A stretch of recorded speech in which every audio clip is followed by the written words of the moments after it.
কলকাতা কিংবা কলকাতার আশেপাশের জায়গাগুলো থেকে দার্জিলিং কিংবা গ্যাংটক যাওয়ার জন্য অনেক কিছু ব্যবস্থা থাকলেও কিন্তু তার মধ্যে আমার ফেভারিট হচ্ছে ট্রেন, যেটা শুধু আমার নয়, আমার মতো তোমাদের অনেকেরই পছন্দ। তো আমি পৌঁছে গেছিলাম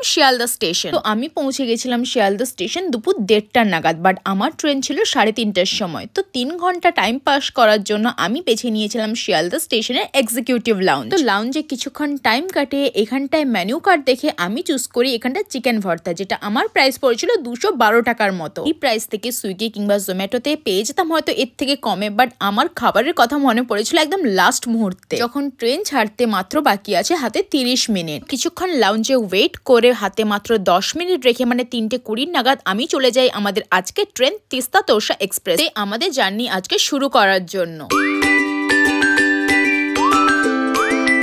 লাস্ট মুহূর্তে টিকিট কাটার জন্য আমার টিকিট হয়নি কনফার্ম, তো আমি পেয়েছিলাম RAC মানে সাইড লোয়ারের আধা সিটে ব্যাগপত্র রেখে আমি চলে এলাম এই ট্রেনে বাকি যে জিনিসগুলো ঠিকমতো কাজ করছে কিনা তোমাদের দেখাতে। তো এখানটায় জলের টিউব বা টয়লেট সব কিন্তু পরিষ্কারই ছিল। এখন মেবি হয়তো টয়লেটটা ক্লিন, কারণ যেহেতু সকাল হয়নি, কারণ সকাল হলে তো এর অবস্থা আরও খারাপই থাকে। কিন্তু এখন ট্রেনে আলাদা একটা ব্যবস্থা করেছে যে তোমাদের যদি টয়লেট বা কিছু যদি নোংরা লাগে, তোমরা কিন্তু ট্রেনে যে নাম্বারটা দেওয়া থাকে এই নাম্বারে তোমরা কল করতে পারো। তো যারা কর্মীরা থাকেন তারা তৎক্ষণাৎ এসে এটা ক্লিন করে দিয়ে যান। তোমাদের যদি লাগে এই নাম্বারটা কিন্তু স্ক্রিনশট করে তোমরা রেখে দিতে পারো। আমি যেহেতু সকাল 8টা নাগাদ বাড়ি থেকে বেরিয়েছি, তো ওইভাবে কিছু খাওয়াই হয়নি, কিন্তু এক্সিকিউটিভ লাউঞ্জ ফুডের দাম দেখে আর ইচ্ছেও করেনি কিছু খাওয়ার জন্য। তো ট্রেনে ওঠা ঝালমুড়ি দেখে আমি আর নিজে কন্ট্রোল না করে নিয়ে নিলাম এখানটা একটা ঝালমুড়ি।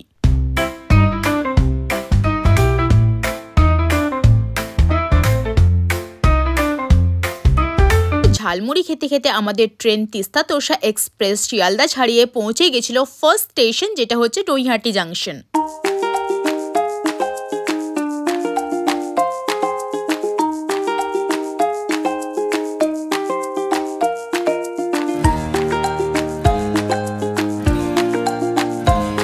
আমাদের ট্রেন নৈহাটি জাংশন ক্রস করার পর ক্রস করে এখানটা জুবিলি ব্রিজ, যেই ব্রিজটার নাম আমি জানতাম না, জানতে পারি আমারই একজন সাবস্ক্রাইবারের কাছ থেকে।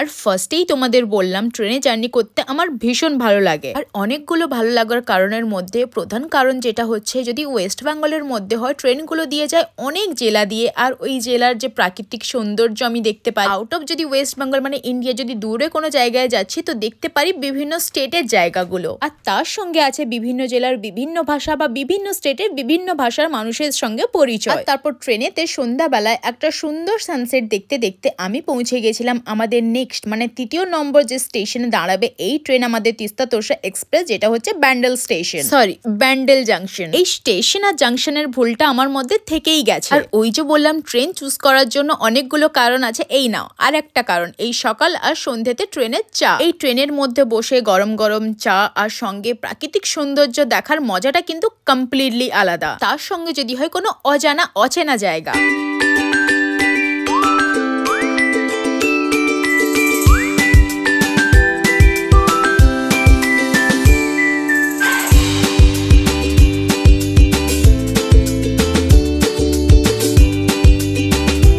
আমাদের ট্রেন অম্বিকা কালনার স্টেশন ক্রস করে আমি দেখতে পাই এখান থেকে ভ্যান্ডের থেকে তিলগুড়, সঙ্গে অনেক কিছুর সঙ্গে ছিল গুড় বাদামও। কিন্তু গুড় বাদাম আর যদি তিলগুড়ের মধ্যে চুজ করতে বলো, তো আমার সবসময় চুজ করব তিলগুড়। আর চা খাওয়ার পর এখন পালা হচ্ছে রাতের ডিনারে, যেখানটা বাড়ি থেকে নিয়ে এসেছিলাম লুচি, আর ওই যে বললাম শিয়ালদা এক্সিকিউটিভ লাউঞ্জ থেকে নিয়েছিলাম চিকেন ভর্তা।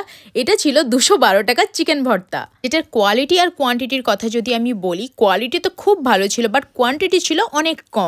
कर भी क्या सकते हैं, इतना में इतना ही मिलेगा। আমাদের ট্রেন যেহেতু নিউ জলপাইগুড়িতে ঢোকার কথা ছিল রাত 2টোর সময়, তো দেরি না করে 7টা-8টার মধ্যেই কিন্তু খাওয়া দাওয়া কমপ্লিট করে পড়ি ঘুমিয়ে। ঘুমোতে যাওয়ার সময় দেখি আমাদের ট্রেন পৌঁছে গেছে 4 নম্বর স্টপ খাগড়াঘাট রোড। আর এই স্টেশন পেরোনোর পর আমার মুখে আসে হাসি, কারণ আমি পেয়ে গেছিলাম আমার কনফার্ম টিকিট, আর আমি পেয়েছিলাম আমার সাইড লোয়ার। তো ট্রেন থেকে পাওয়া একটা বেডশিট, একটা বালিশ, একটা কম্বল আর একটা চাদর নিয়ে পড়ি ঘুমিয়ে।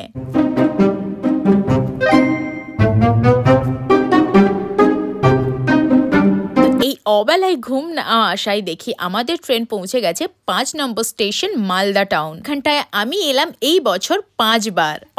কোথায় কোথায় গেছিলাম তোমরা আমার আগের ভিডিওগুলো দেখলে তোমরা জানতে পেরে যাবে। ট্রেন যেহেতু এখানটা দাঁড়াতো 10-15 মিনিট, তো কিছু খাওয়ার জন্য মানে কিছু কোল্ড ড্রিঙ্কস টাইপের খুঁজতে গিয়ে এখানটায় দেখতে পাই শুধু এখানটায় পাওয়া যাচ্ছে লেবেরি জুস, যেটা খেতে অনেকটা মাজার মতো। আর এই মালদা স্টেশনের পর কোন কোন স্টেশন পেরিয়েছে, কোথায় কতক্ষণ দাঁড়িয়েছে তার ব্যাপারে কোনো আইডিয়া নেই, কারণ আমি পড়েছিলাম ঘুমিয়ে। আর ঘুম ভাঙে একদম 2:10-এ, কারণ যখন পৌঁছে গেছিলাম এনজিপি মানে নিউ জলপাইগুড়ি স্টেশন। এই নিউ জলপাইগুড়িতে না আমি একটা বিষয়ে কনফিউজ থাকি, এক্সিট আর এন্ট্রি নিয়ে। এতবার এসছি তবুও না সবসময় গুলিয়ে ফেলি যে এক্সিট কোনটা আর এন্ট্রি কোনটা। নিউ জলপাইগুড়ি স্টেশনে কেন এসছি এটা তো তোমাদের বলাই হয়নি। নিউ জলপাইগুড়ি স্টেশন থেকে ফার্স্টে আমি যাব দার্জিলিং, তারপর যাব হচ্ছে সান্দাকফু, দেন পেলিং, গ্যাংটক, তারপর লাস্টে যাব সিল্ক রোড। পুরো ট্রিপটা আমি কিভাবে করলাম যদি জানতে চাও প্লিজ আমার চ্যানেলটা সাবস্ক্রাইব করে দিও। পুরো ট্রিপটার সম্পূর্ণ ইনফরমেশন দেওয়া থাকবে।